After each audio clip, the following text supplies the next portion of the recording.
Salut à tous, aujourd'hui je vous montre comment on règle le jeu culbuteur sur un véhicule américain avec des poussoirs hydrauliques. C'est parti. Première chose, on fait un peu de place, on enlève le filtre à air, le capuchon de l'allumage, et puis on sort les caches culbus.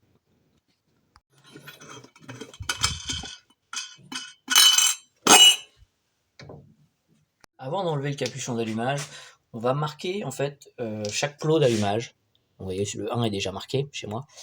Mais on va tous les marquer, pas tout à fait au milieu, on va décaler légèrement pour se mettre juste après le plot. Je vous explique après pourquoi, c'est ma méthode, hein, il y en a d'autres, mais ça permet de repérer le PMH d'un cylindre très facilement grâce à l'allumeur. On va se décaler légèrement, puisqu'avec l'avance, on a 6 à 8 degrés d'avance à l'allumage. Donc pour être sûr d'être à peu près au PMH, et que les soupapes sont bien fermées, puisque c'est ça qui nous intéresse pour pouvoir régler le jeu culbuteur, on va faire comme ça. Donc on marque le corps, parce que comme on va enlever le capuchon, on verra plus rien.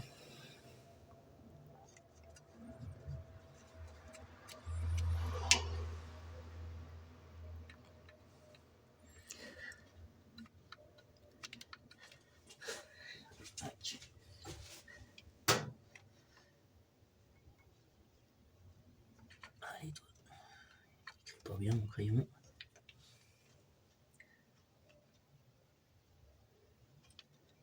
Deuxième truc important, donc on sait qu'il faut 2 tours sur un moteur 4 temps de Villebrequin pour faire un cycle complet. 2 tours de Villebrequin, c'est 720 degrés, pardon. Et donc 720 degrés, si on le divise par le nombre de cylindres, ici 8, on a 90 degrés, d'accord? Donc si je me mets au PMH du 1, sur ma poulie vélo, je devrais être à peu près à ma marque du repère du 1, ou à la limite au niveau du 6, c'est parce que ça peut être décalé, puisque on fait 2 tours de Villebrequin. Bref, nous on va partir de là, et à chaque fois je vais faire 90 degrés avec ma clé. En fait, je devrais me retrouver à peu près à la marque du cylindre d'après, qui correspond au PMH du cylindre d'après. Ok? Donc avec ces informations-là, on va pouvoir savoir quand nos soupapes sont fermées à coup sûr, et on va pouvoir passer au réglage de nos culbuteurs. Il y a sans doute d'autres techniques. Il y en a qui le font au point de bascule du cylindre, il y en a qui le font au moteur allumé. Moi, je suis pas très fan, mais chacun fait comme il veut.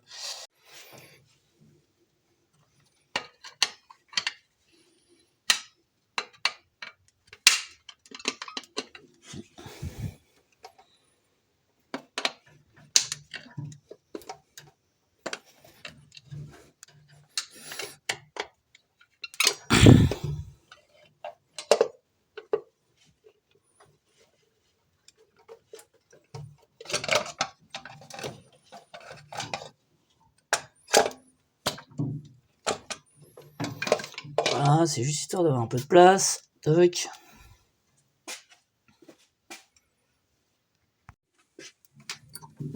Moi, c'est des papillons, mais peu importe.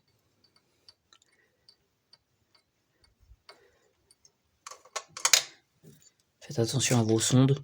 Si jamais elles vous gênent, débranchez-les. Le but, c'est rien casser. Sortir les caches culbus en démontant le moins de trucs possible. Ok, donc j'ai enlevé les goulons caches culbus. J'avais fait ça pour me donner un peu d'air. Qu'est-ce que j'ai enlevé? La jauge à huile à gauche. Je vais les sortir sans tout faire tomber. Donc je vais me mettre au Villebrequin. Il me faut une douille de 24. J'ai pas enlevé les bougies parce que j'ai voulu enlever le minimum. Donc il y a de la compression, il va falloir y aller en prenant son temps et avec un peu de force. Voilà. Donc là, je suis au PMH. Ok. Et donc là, une chance sur deux que je sois sur l'allumage du 1, parce que je pourrais être à l'inverse, puisque c'est 720 degrés pour un cycle complet. Donc je pourrais être à l'inverse, décalé 360. Mais là, c'est bon. Oui. Je sais pas si on voit. Ouais, si on voit. Tac. Je suis bien en face de mon 1 qui est là. Ok. Donc là, je vais m'en servir comme point de départ. Donc là, je sais que je suis au PMH de mon 1, juste après mon allumage du 1. Et donc logiquement, mon cylindre 1 les deux soupapes sont au plus haut. Ok, enfin sont fermées.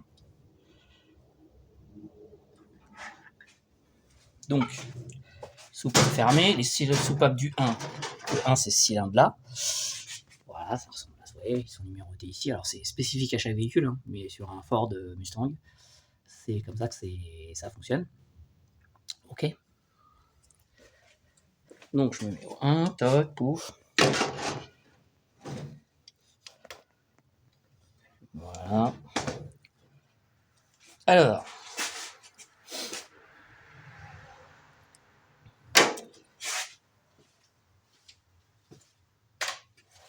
Donc comment on sait si c'est bien réglé? Comme il y a des poussoirs hydrauliques, en fait, il n'y a pas d'histoire de cale, de jeu, etc. En fait, par défaut, déjà, il faut que vous n'ayez pas de mouvement de haut en bas de la tige du culbuteur. Donc là, moi, j'en ai pas, je suis pas mal. Ensuite, il faut chercher. Alors, ah oui, j'ai oublié de vous dire, moi, j'ai des culbuteurs semi-rouleaux. Donc en fait, ils ont un écrou et un pour bloquer à l'intérieur. Si vous avez des culasses d'origine, en fait, c'est auto-bloquant. C'est-à-dire que vous avez qu'un seul écrou, il n'y a pas de contre-écrou à l'intérieur. Et quand vous le tournez ou vous le desserrez, en fait, il maintient sa position derrière. Il n'a plus de jeu. D'accord? Donc en fait, ce que je vais rechercher sur mon cylindre 1, je vais regarder, hop, mes tiges. Donc il ne faut pas qu'elles aient de jeu. Si elles en ont, c'est que c'est pas bon. Et en fait, on va chercher le point, le moment où on va serrer ici, tac, tac, et ici, où vous allez encore arriver à la tourner, la tige sur elle-même, d'accord? Donc là, vous voyez, j'y arrive. Donc j'ai un peu de jeu, un peu trop. Donc là, je peux le faire à la main. J'arrive à la tourner sur elle-même, ok?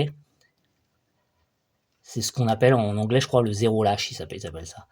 C'est le. Donc là, j'ai pas de pré-contrainte, ça veut dire que je suis un peu léger. Donc ensuite, on va rajouter ce qu'on appelle la pré-contrainte, c'est-à-dire que il faut quand même qu'il y ait un peu de tension pour pas perdre, un peu enlever de soupape et puis pour pas avoir de claquement du tout. Donc il y en a qui vous diront oui, il faut rajouter un quart de tour, il faut rajouter un demi-tour. Les gens sont pas trop d'accord. En fait, personne n'a vraiment raison, personne n'a vraiment tort. Ça dépend vraiment du pas de vis déjà que vous utilisez pour vos culbuteurs, parce qu'en fonction du pas de vis, un demi-tour ou un quart de tour, ça descend pas de la même distance. Moi, ce que je préfère, en fait, c'est resserrer juste pour que j'arrive plus à les tourner. Quand j'arrive plus à les tourner à la main, je m'arrête. J'estime que j'ai assez de pré-contraintes. Ça suffit. Je suis pas à 1-2 chevaux. Le but, c'est que ça fasse pas de bruit, que ce soit réglé correctement et que surtout, j'ai pas une soupape qui reste un peu trop ouverte. Ok. Donc on va chercher. Là, je vais aller desserrer mon contre-écrou.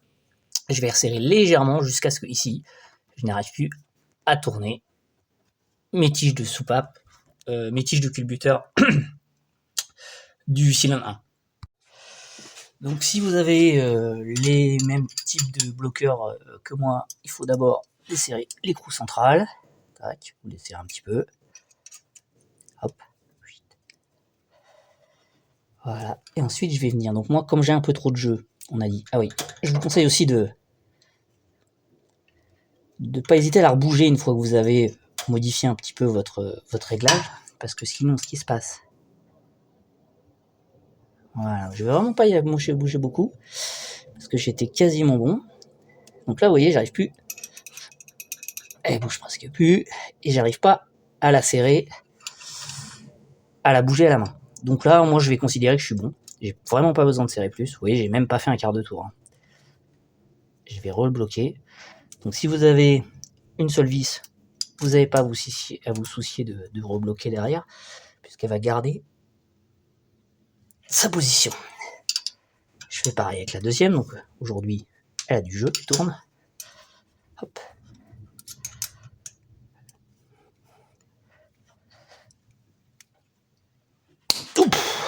C'est bien serré celle-là. Voilà. Alors, un peu de jeu. Je mets juste un tout petit peu plus. Tac. Ouais, là, j'arrive déjà plus à la tourner en fait. Donc vraiment, c'est vraiment histoire de dire quoi. J'étais vraiment pas loin. Mais bon, des fois, si ça claque chez vous...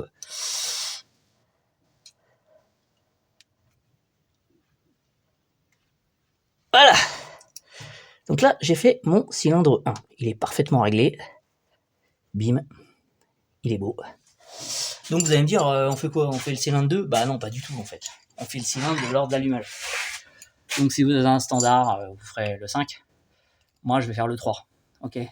Comment savoir que je suis au point d'allumage du... Enfin, que je suis au PMH du 3? Ça sera donc juste après l'allumage du 3, parce que j'ai environ 6-8 degrés d'avance. Et ben en fait, deux méthodes, comme je vous l'ai dit. Hop, tac. 8 cylindres. Donc 8 cylindres, c'est 720 degrés divisé par 8 pour changer de cylindre, soit 90 degrés. Donc avec ma clé de Vio, je vais faire 90 degrés. Et vous allez voir qu'en plus, ici, je vais me retrouver juste à notre trait qu'on a légèrement décalé. Et donc ça voudra dire que je serai bien au PMH du 3, puisque moi, c'est le 3. Donc je fais 90 degrés. Tac. Ah, désolé, c'est un peu compliqué.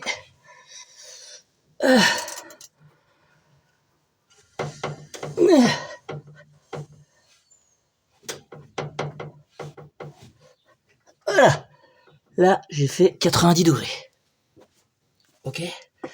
Donc 90 degrés, et comme vous pouvez le voir, je suis en face de mon repère suivant, qui est le 3. Ok. Donc cylindre 3, 2, 3. Je vais régler ces deux culbuteurs. Tu vois, celui-là, là, je vois bien que déjà, celui-là, il est lâche quand même. Celui-là, il est bon. Et celui-là, vous voyez, il bouge pas mal. Là, il demande un petit resserrage. Allez, c'est parti. Ouf. Donc, même technique, hein. On les mêmes, on recommence. Mon 3. Est-ce que j'arrive à le bouger? Ouais, un petit peu. Celui-là, beaucoup plus.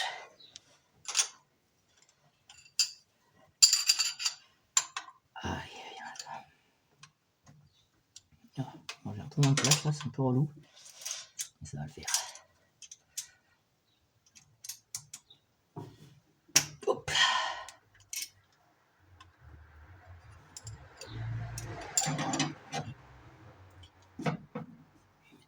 Tout petit peu.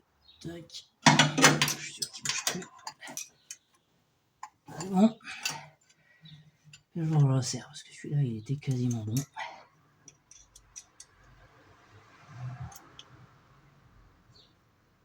Donc quand vous resserrez, en fait, il faut surtout pas bouger l'écrou si vous avez comme moi un truc avec un contre-écrou qui bloque. Le but, c'est de pas faire bouger votre réglage, en fait. Ok. Donc là, il bouge plus. Par contre, celui-là, il bouge pas mal. Donc pareil, même sanction.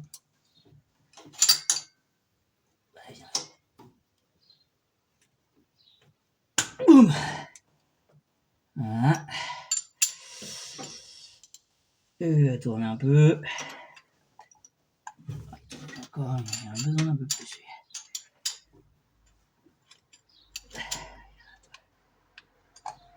Est-ce que t'es bon là? Encore un poil, ok, encore un poil.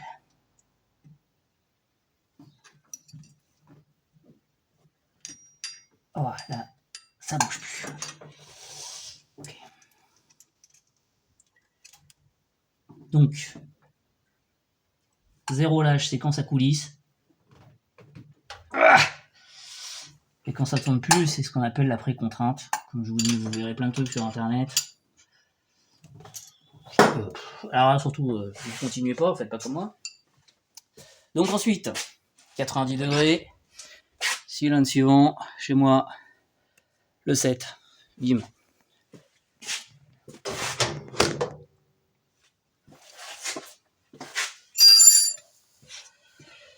Ok. Oh, là. Elle est sortie, évidemment. Parce que sinon, c'est pas fun.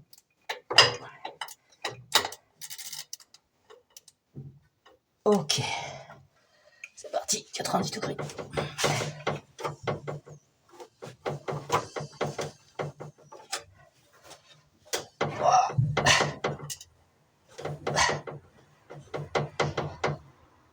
90 degrés. Donc 90 degrés, je vois toujours au niveau de mon repère, hein, à peu près, vous voyez, il est là. Donc, je suis encore pas mal. Ça correspond, ça veut dire que je fais bien mes 90 degrés à chaque fois, je me cours pas. Cylindre 7. Cylindre 7, c'est celui-là. Ok.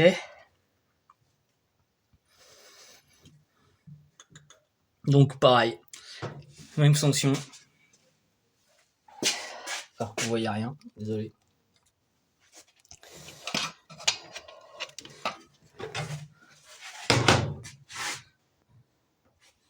Voilà, cylindre 7, c'est celui-là, l'avant-dernier. Donc là, pareil, hein, même sanction. J'ai un peu de jeu, un peu trop. Voilà, un peu trop, surtout celui-là. Grossière.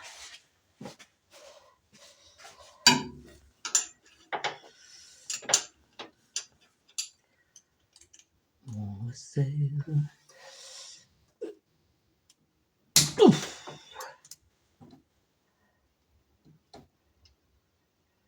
Le 7, et je le resserre un poil. Tac. Ouais, il n'y a vraiment pas grand chose. Hein.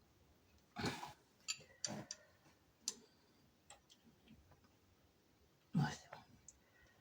Et je le bloque. Hop. L'autre soupape du cylindre 7. Voilà, vous l'avez compris, hein, c'est tout bon. Il n'y a pas besoin de cale puisque il y a un rattrapage hydraulique, même si c'est des vieux moteurs. Et donc voilà. Celui-là était quasiment bon.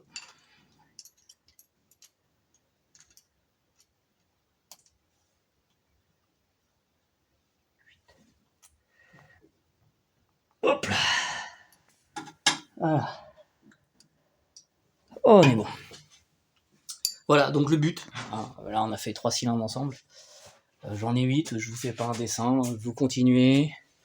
Donc 90 degrés, on va passer au 2. On règle, blablabla. On cherche le zéro lâche jusqu'à ça coulisse. Une fois qu'on l'a, on en rajoute un petit peu pour plus qu'on arrive à le coulisser à la main. On refait 90, on passe au 6, on fait pareil, etc. jusqu'à arriver au 8. Et après, on a terminé. Voilà, j'espère que ça vous sera utile. Je vous dis à plus pour de nouvelles aventures.